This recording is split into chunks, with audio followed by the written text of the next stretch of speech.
Bueno, se xa estades todos listos, comezamos. Sí, estades todos, sí? Vale, bueno. Ben, bo día, moitísimas grazas por acompañarnos esta mañán. A verdade é que dá gusto volver aquí despois dunhas eleccións e volver dicir que Galicia respondeu. Sumamos máis de 486.000 votos, un 44% de apoio, 14 puntos máis que no ano 2019. Conseguimos máis votos que o Partido Socialista e o Bloque Nacionalista Galego xuntos. Gañamos no 97% dos concellos de Galicia. Ourense e Lugo foron as provincias con máis porcentaxe de voto de España, sendo Ourense a primeira provincia con máis porcentaxe de voto para o Partido Popular de España. Fomos unha das 3 comunidades autónomas con máis apoio ao Partido Popular. Teremos 2 magníficos eurodeputados. Demostramos unha vez máis que cando lle preguntamos aos galegos e ás galegas nas urnas, somos a súa resposta. Galicia volveu pedirlle a España e a toda Europa responsabilidade, bo goberno e progreso. Precisamente todo o contrario ao que simplifica o Partido Socialista e o que significa o goberno de Pedro Sánchez, que volveu tirar de trilerismo legislativo para presentar a lei de amnistía xusto despois das eleccións. Sánchez debe de rematar máis pronto que tarde unha legislatura que nunca debeu empezar. Aquí o Partido Socialista de Galicia ten un papelón, ou seguir apoiando a estafa a Galicia de Sánchez ou apostar polo futuro de Galicia, porque as dúas cousas xa se demostrou que son incompatibles. Así o fixeron saber os galegos e galegas nas urnas este domingo. Mentres as opcións nacionalistas e identitarias que triunfan noutros lugares, non o fan aquí, porque somos galegos, españois e europeos sen tensións nin disxuntivas. Afortunadamente, Galicia non apoia as estafas do Bloque Nacionalista Galego que adiantou as rebaixas de verán.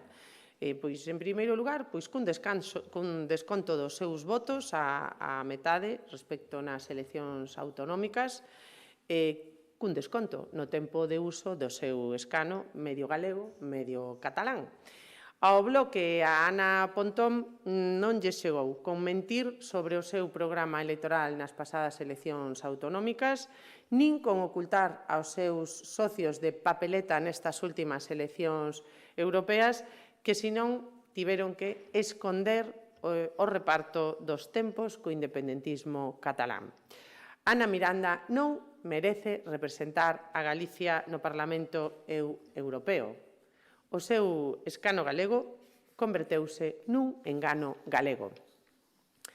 Ben, no Partido Popular de Galicia rematamos o ano con 4 eleccións e 4 triunfos, 4 grandes triunfos, diría eu.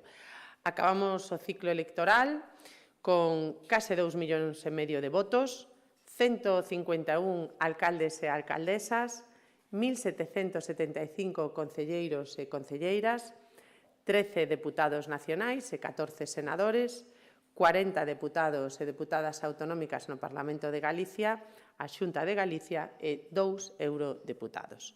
Mentras tanto, durante este último ano, o Bloque Nacionalista Galego non deixou de enganar e Ana Pontón perdeu unhas eleccións máis.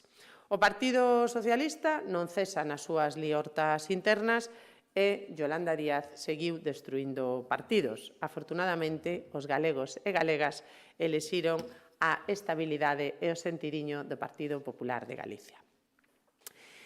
Esa estabilidade tamén a mostraremos con nome de muller este fin de semana na Cidade da Cultura, onde reuniremos as concelleiras do Partido Popular de Galicia. O sábado celebraremos o acto xuntas, co que queremos reivindicarnos como partido, con máis concelleiras de Galicia, con 700 mulleres concelleiras. O Partido Popular de Galicia é o partido con máis mulleres concelleiras. E tamén somos o partido con máis mulleres alcaldesas, xa o temos dito moitas veces, temos 29 mulleres alcaldesas.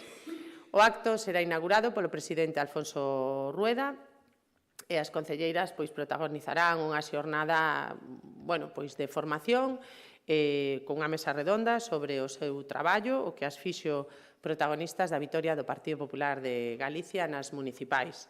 Xuntas celebraremos os 4 triunfos electorais e seguiremos escribindo tamén en feminino a historia de Galicia. Ben, pola miña parte máis nada, se queren facer algunha pregunta, estou á súa disposición. En Ourense, o Partido Socialista remitiulles a vostedes e o BNG unha proposta, un pacto da Concordia, e Manueles, exploran o Partido Popular a posibilidade de apoiar esa moción de censura por casa? Ben, nos o que apoiamos en Ourense é a estabilidade, a gobernabilidade e o futuro da cidade de Ourense pensado única e exclusivamente nos intereses dos ourensanos. Por tanto, acudiremos a esa reunión, que será ahora en uns minutos, sin liñas vermellas, cunha intención de diálogo, que é o que realmente interesa ao Partido Popular de Galicia, non? En este caso, pois, o que estaría ben era que esa proposta fose así tamén, non? Con diálogo aberto, non cunha proposta pechada e con liñas vermellas. Insisto, nos acudiremos con esa intención. Si por seguir en Ourense, o señor Menor ratificou que, como xa adiantara, pero ratificou que se vai presentar ao Congreso do próximo mes de xullo. Non sei se no Partido Popular de Galicia lles gustaría, despois dunha etapa un certo convulsa na provincia, coa situación do señor Baltar, que só houvese ese candidato. Ben, hai un proceso aberto e, lóxicamente, temos que deixar que a militancia decida. Hoxe coñecíamos, hai poucos minutos tamén, a candidatura de Luís Menor. El, leva liderando unha xestora dende o pasado mes de novembro e dende entón houve 2 procesos electorais onde o Partido Popular de Ourense obtivo uns magníficos resultados. Tamén vimos un partido unido en torno a ese liderazgo e a nos gustaría que seguira sendo así.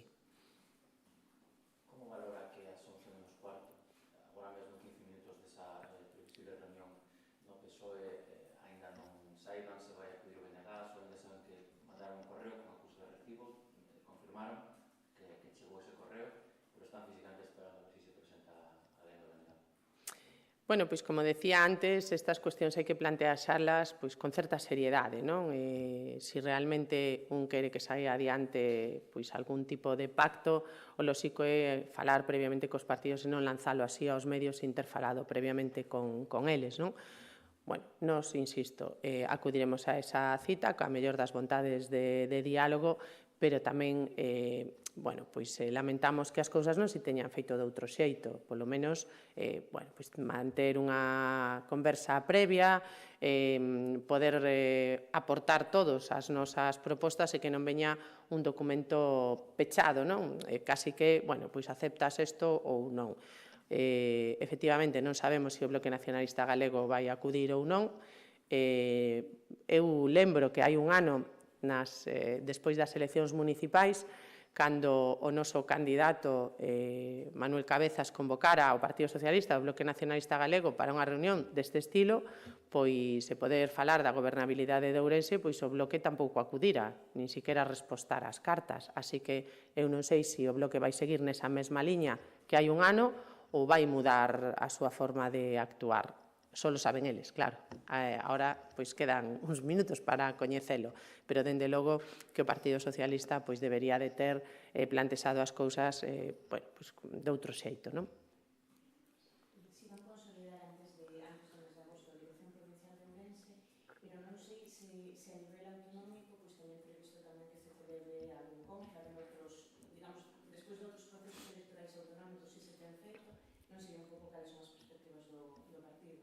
Bueno, neste momento, obviamente non, porque si temos ahora mesmo aberto un proceso congresual en Ourense que vai para o 13 de xullo, non imos... Antes do final de ano, por exemplo, que habería marxe. Bueno, eso non o sabemos. Eso son cuestións que se teñen que decidir nos órganos de partido e neste momento non está encima da mesa.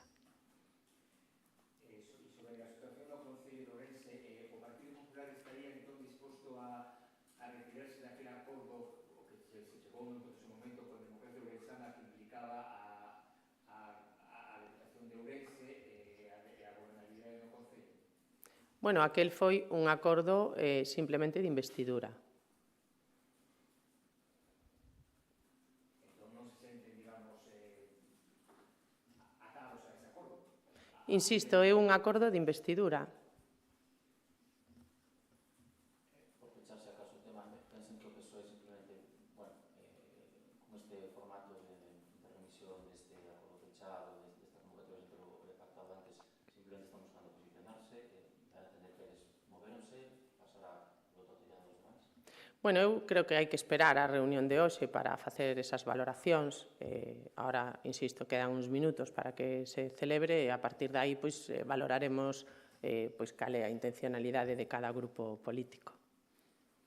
Onte houve na Ría de Arousa unha manifestación, unha movilización en contra do proxecto de Altri.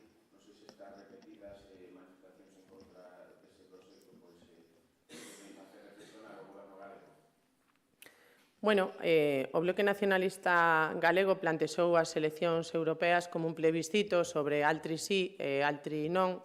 E a verdade é que se vemos os resultados electorais nas urnas, pois comprobamos como concellos como de Palas o Partido Popular incrementou a súa porcentaxe de voto, o Bloque Nacionalista Galego caeu moitísimo a súa intencionalidade e na propia comarca, e mesmo nesa comarca da que vostede está falando, o BNG tamén non obtivo un bo resultado. Por tanto, se falamos en términos políticos, o BNG, que é o que está mobilizando toda esta campaña contra Altri, non ten ese apoio, pero máis aló do apoio ou non político, a mí me gustaría falar do apoio técnico, e é que a Xunta de Galicia todavía está estudando un proxecto de máis de 8.000 folios que dudo que moitas das persoas que están falando de Altri o tiveran leído e o tiveran entendido tamén, porque son cuestións moi técnicas nas que hai que ter certos coñecementos para poder falar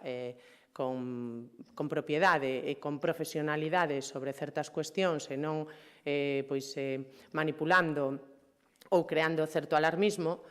Eses máis de 8.000 folios están sendo analizados polos servicios técnicos de medio ambiente, de augas, de todos os servizos competentes na Xunta de Galicia, e eu creo que hai que agardar a eses informes medioambientais para poder falar de si o proxecto se axusta ou non á legislación medioambiental.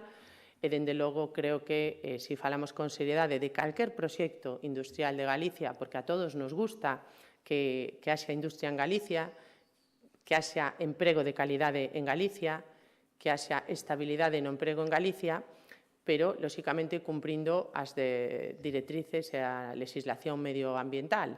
O que non pode ser é que os de sempre, os do bloque, os seus e as súas asociacións e entidades satélites sempre estén en contra de todo e despois se poñan detrás da pancarta para pedir emprego de calidade. Creo que hai que intentar buscar un equilibrio sempre que se cumpra a legislación medioambiental e que os informes técnicos sexan favorables, pois creo que iso é ao que hai que ir, non?